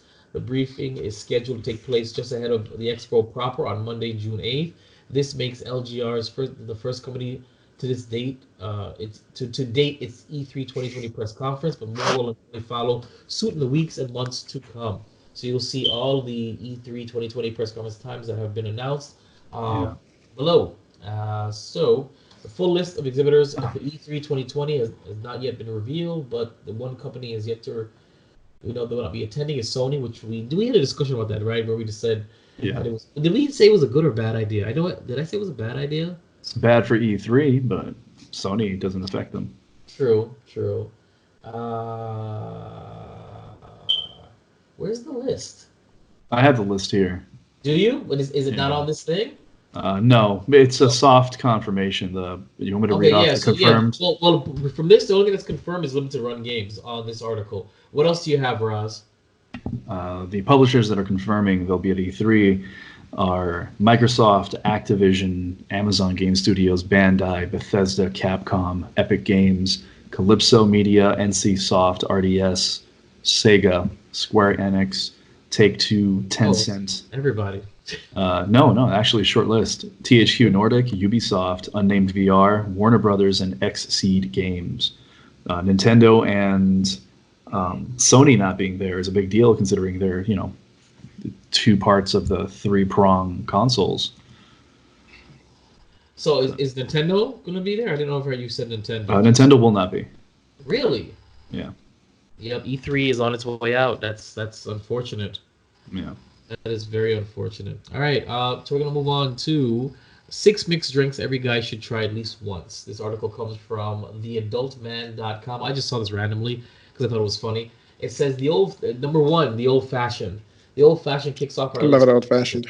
Do you? It meets the original definition of the word, and drinks happen to be one of the favorites. You might like this one. It's if it's an impressive looking drink for a twist, mixing a flavor of bitter, cherry, or peach. So it's 1 cube of sugar, 3 dashes of what? Angostura bitters. Splash of water or tonic, 2 rye whiskey or bourbon, 2 ounces of rye whiskey or bourbon, a slice of lemon or an orange peel for a garnish. I've never had this. You should make this for me, Flex. It's good. Next time we all meet up. Whiskey sour, delicious. It's fantastic. The whiskey sour is a simple cocktail with only 3 ingredients. It's tasty and in preparation will impress the guests. That's 2 ounces of whiskey, 1 ounce of fresh lemon juice, 1 teaspoon of sugar, or a ½ ounce of simple sugar. Add an egg white into the mix if you're feeling adventurous. What? Yeah, you whip an egg white to make it like airy eggs. You whip it for like 5 minutes, and then you can use the foam to put it on top of it. Oh. Yeah. Okay. The Gibson. You won't like this one. First record of a Gibson. It's too manly for you. And it's a simple cocktail made in a martini glass. It's 2.5 ounces of gin, 0.5 ounces of vermouth, and a cocktail onion for garnish. You've had this before? Yeah. Why would I like it? It doesn't taste sweet. And you only like sweet drinks. That is not true. Anyway, okay. So the Manhattan, number 4.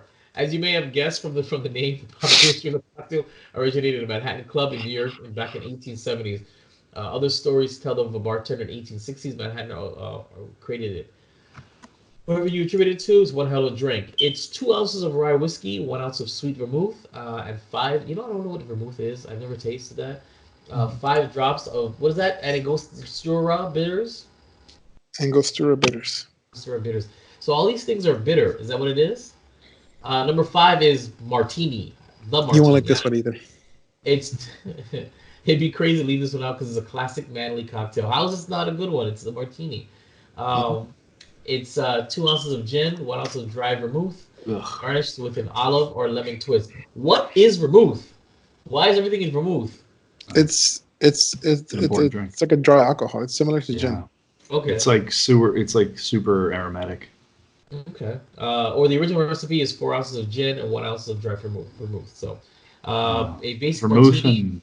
Yeah, But go I'm ahead, sure sorry. you've heard people say dirty, dry, muddy, and the list goes on. So it's a dirty, dry, muddy martini. What is that? The Bellanini? That looks good. The You'll Bellanini like this one. is a great choice for a date. The cocktail was first made by in Harry's Bar in Venice, Italy, in 1930. The creators named it after its 15th century painter Giovanni Bellini because the color reminded him of one of his old paintings. It is 4 ounces of what is it? Prosciutto? Prosecco? Prosecco, bro. Prosecco? Prosecco. I never claimed to be a cultural person. And 2 ounces of strained peach puree or nectar. That sounds delicious. I want that. That one's actually pretty good. Number 7. That's Uh, it. It was only what? 6. No, there's 7. 7? That's it. Oh, it says Yeah, bonus Grant drink. Bailey's Old Fashioned. Back in, okay, age, well, whatever. Ingredients is oak stave aged bottle, 2 rock glasses, sugar cubes, and a ghost stirrer or whatever, bitters, orange, bourbon, and ice. That sounds interesting.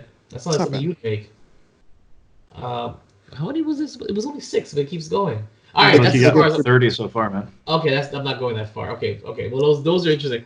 I should save this and just for making these and just record our reactions because they sound all deliciously disgusting. So, but you've had most of these, Flex. Where have you had these drinks? At like hanging out with like real men. Understood. No, Twin Peaks has a pretty good mix of these. They actually make a really good old fashioned. Oh, all right. Cool. I gotta check this out. All right, we're gonna move on to Ryan Johnson thought The Rise of Skywalker was a special experience. This comes from cheatsheet.com. Ryan Johnson, as a director and filmmaker, has been pretty eventful. Notably, he directed The Last Jedi, the 8th film in the Star Wars franchise, which received a lot of backlash from different pockets of fans. Despite that, he went on to make an Oscar-nominated film, Knives Out. I didn't see that. Is it good? Anybody saw that? Yeah, it's really good. Is it really good? I gotta check it out. I heard they're gonna do a sequel. With the complex relationship with the franchise, how did he feel about The Rise of Skywalker? He actually liked it a lot. Liar. While on the red carpet of the Oscars, MTV News' Josh Horowitz caught up with Ryan Johnson and asked him to be about his totally impartial thoughts regarding Star Wars Episode 9. He goes, I had a blast, man.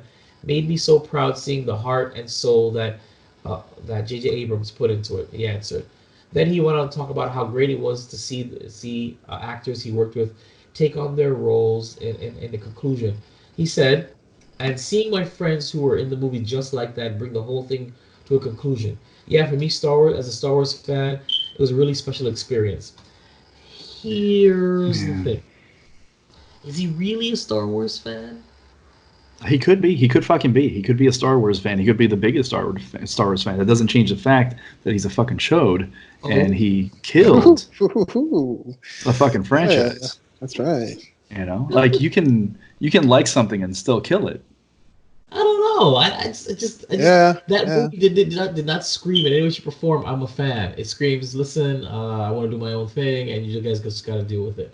Oh, yeah, it just means that somebody's got a humongous ego and thinks that their personal perspective on what their property that they love should be, you know, and that's what he fucking did. He's like, I'm a fan and I can make this decision and this is what people are going to like because it's what I fucking like. You know, ultimately we know the results. He fucking sucks. I like it. I like it a lot. Flex, special experience for Ryan Johnson. I want to hope this is the last time I ever have to bring him up in this. Oh, please, yes. I don't care, man. Fuck him. Like, I don't care if he likes it. I don't care if he drinks water. I don't give a shit. Like, I don't care. As it's not gonna change anything or add anything. No, it's not. It's not. I'm just hoping. I mean, it's like you telling me he likes to eat steak. Yeah, man. I don't give a fuck. Most people do. Yeah. Good point. All right. We're moving on to the last article for this episode. The Cassian Andor Star Wars show will start filming this year. This article comes from io9.gizmodo.com, whatever. Yeah, I See now. Hmm. Well, that's about that because they don't have any actual news about it. Yeah, that's no. it. It starts filming. No, Yeah. that's pretty much it. That was the title. That's all it says. All right, we're gonna. So by request of Darflex, he wants to discuss Terminator: Dark Fate. I actually saw the movie too. I will say it was a movie, and that's all I have to say about that. It wasn't Grumpy Cat shirt worthy, but it definitely was just a movie to me. It was a movie. So Flex, well, Roz, have you seen it before Flex gets into it? Absolutely. Would I you like saw it. to weigh in? I agree with you. It was movie. Yes, that was. It was movie. Yes.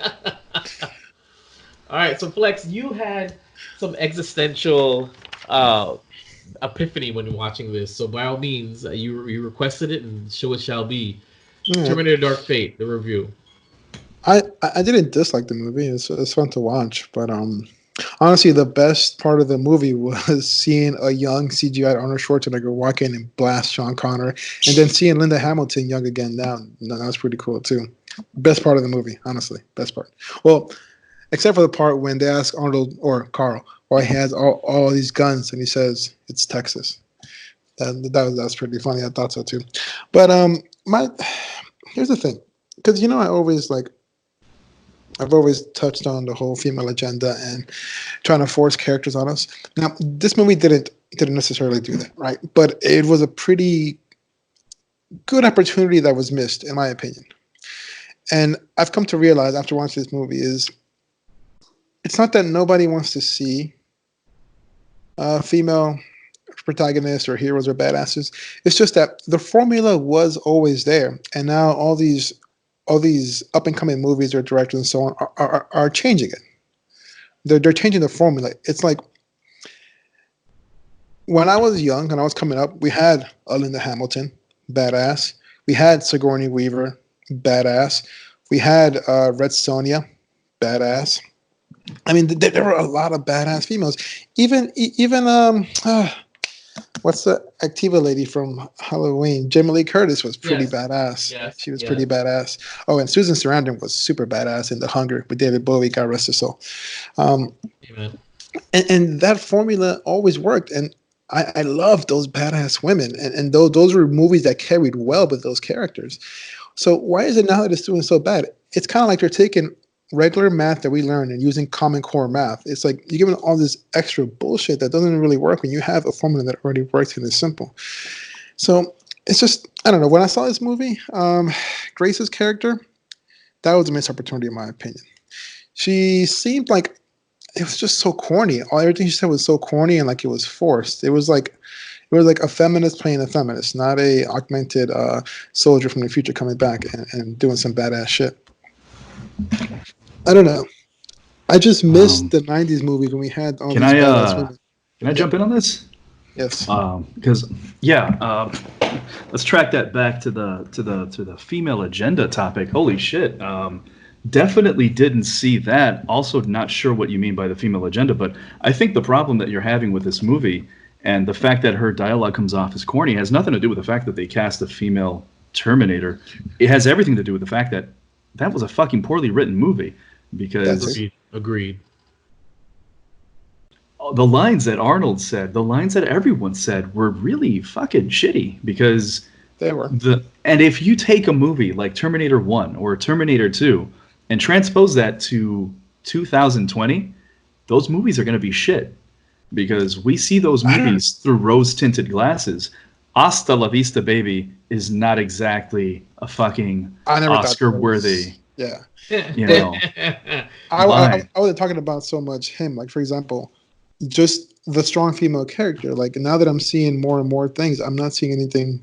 I guess maybe it is rose-colored or rose-tinted glasses, but I just feel like, I don't know. I mean, maybe it's going back to the 90s. Nowadays, we have people like... When those movies came out, people were making the exact same comments about Linda Hamilton and Sigourney Weaver and Jamie Lee Curtis. Absolutely. But they were so badass. They were complaining. They were saying the same in my opinion, highly fucking misinformed shit about there being a female agenda. There hasn't really been female representation in action movies, and every time there is female representation in action movies, there is a segment of the population that will fucking beat a drum saying, "Oh, how dare they? They're taking a job away from a hardworking man." It's like, no, No, yeah, that's you know, definitely Yeah, stupid. but I mean, but the female agenda, the propaganda that exists now, I don't believe it was prevalent back then. I mean, yeah, they throw women in the lead role, and yes, they'd be naysayers, but now they're throwing a female or females in roles that were for men that were originally men, so go on. they're right, they're doing that, and then they're making a big deal about it, throwing it in your face. They're Give like, me an yeah. example if you don't mind.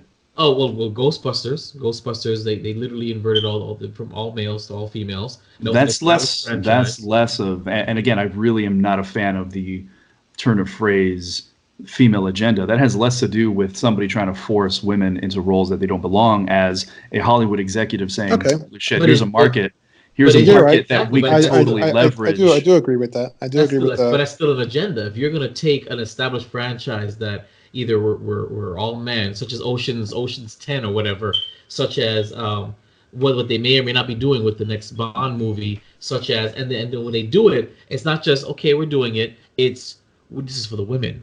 This is the first female something, the first whatever. Finally, that's women less- are being. Nope, that is propaganda because they're throwing it out there and they're throwing it in your face over and over again. They just say, okay, well, it's just women. There you go, watch the movie. That is less of a, again, not a fan of that whole female agenda thing.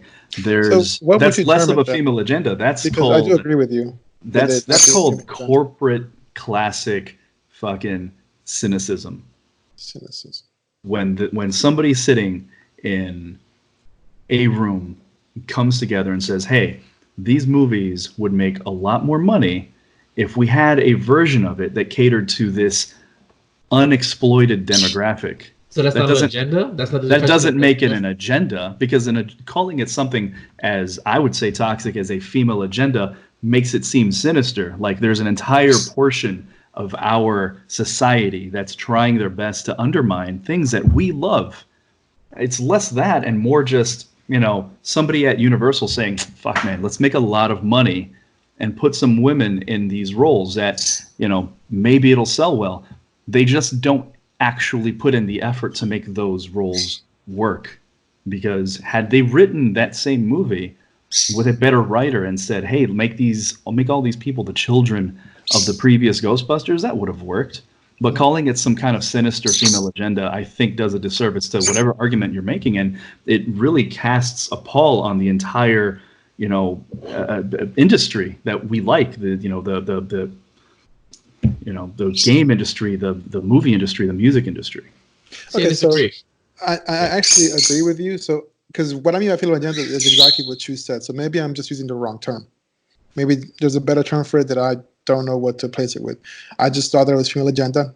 So, but what you just said is what I meant by female agenda. So again, maybe you just used the wrong term. I mean, because that's what I said in the past when we discussed all the movies. It's like they're just to please the masses, to please a certain amount of people. They're pretty much throwing shit in your face at the sake of creativity and proper writing and proper storyline. And it's So- generally... Oh, go ahead, sorry. So that's what I mean by female agenda. Again, I guess I'm just using the improper term.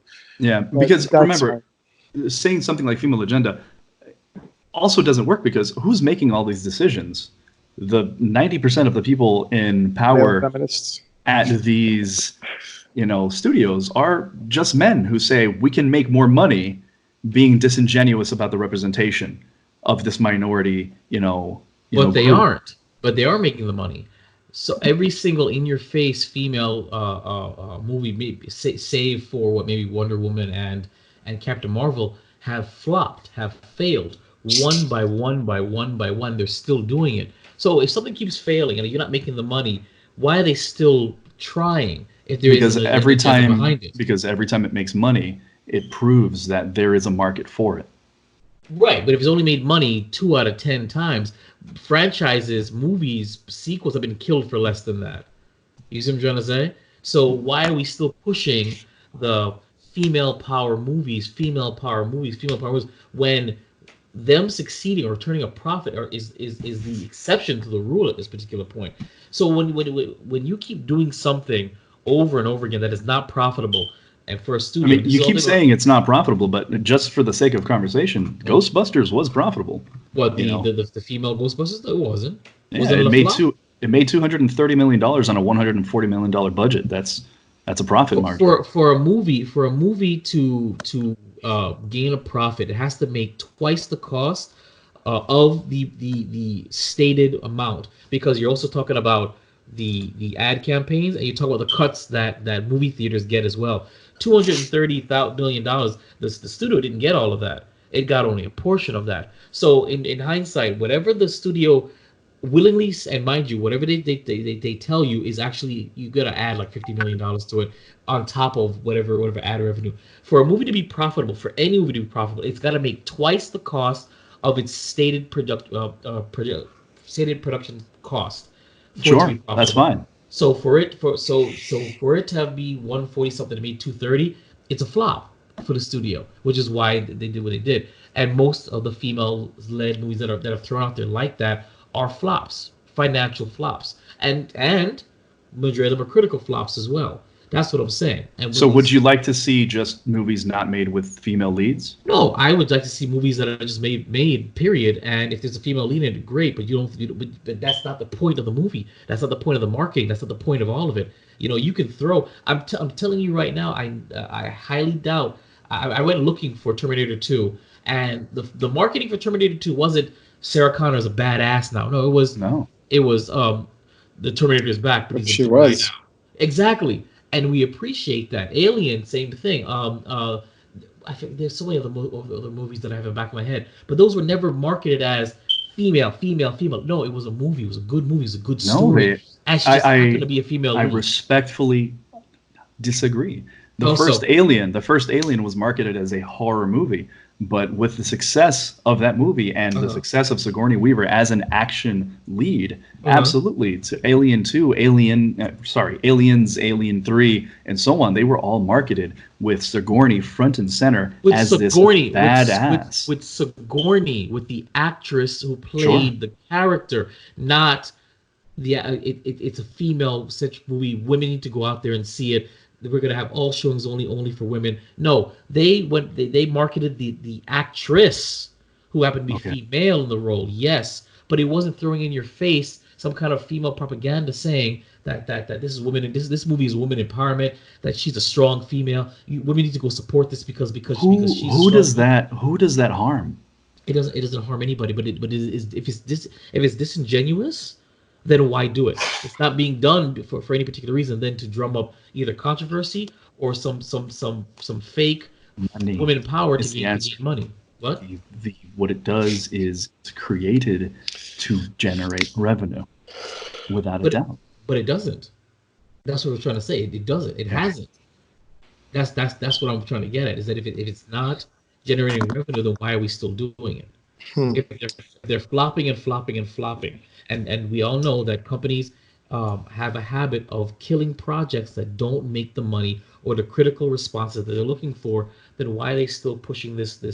Let's put out these female empowering movies. Let's market them that way when there's obviously, unfortunately, no audience for that kind of message right now. Mm-hmm. Whether it be female or male, they're flopping. They're all flopping pretty much, but they're still doing it. So if you're gonna push something that's not financially sound, that's not that has a proven track record that it's not working, and you're still pushing it, it then implies there's an agenda, that there's a purpose for why you're still doing it. Because you're wasting money for what purpose then?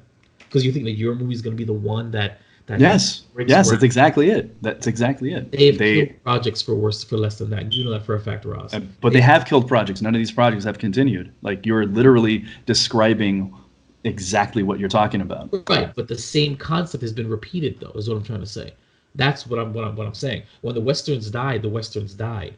You know what I'm saying? But this concept here it's still being propagated. It's still because 52% of this planet is female.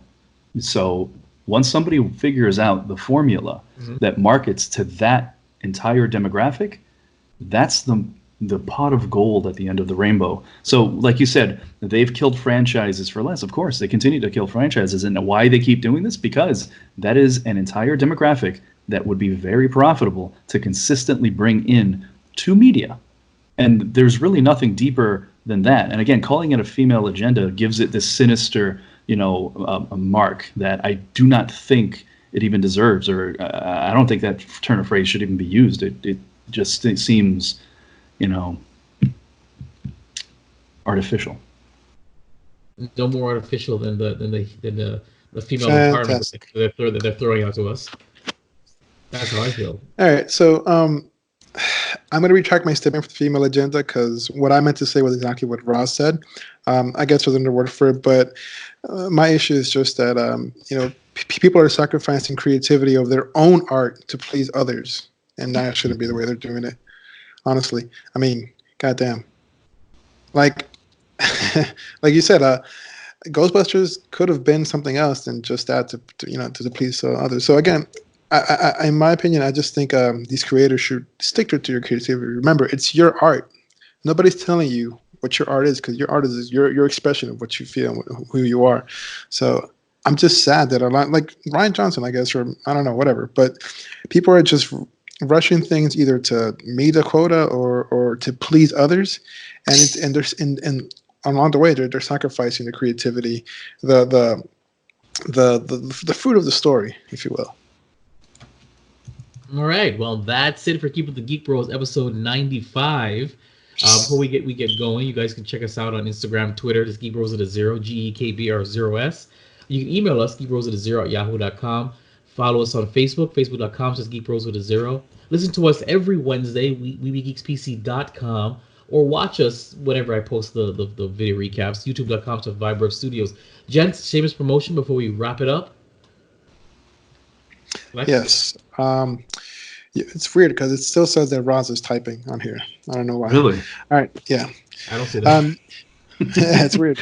You guys can find me on Instagram and Twitter at Darth_Flex. There's 2 X's. It's Roz. Nothing really going on. You can find me at my Insta, Ray Raziel. All right. Of course, you can find me on Twitter, Instagram, YouTube, Facebook, Vibref Studios, VIBEREV Studios. You can see all Geek Bro stuff, non-Geek Bro stuff, everything coming out of this studio, past, present, and future. And the website will be back up this year, though I scrapped all the changes to it except for the Geek Bros page extension, which I'm still working on.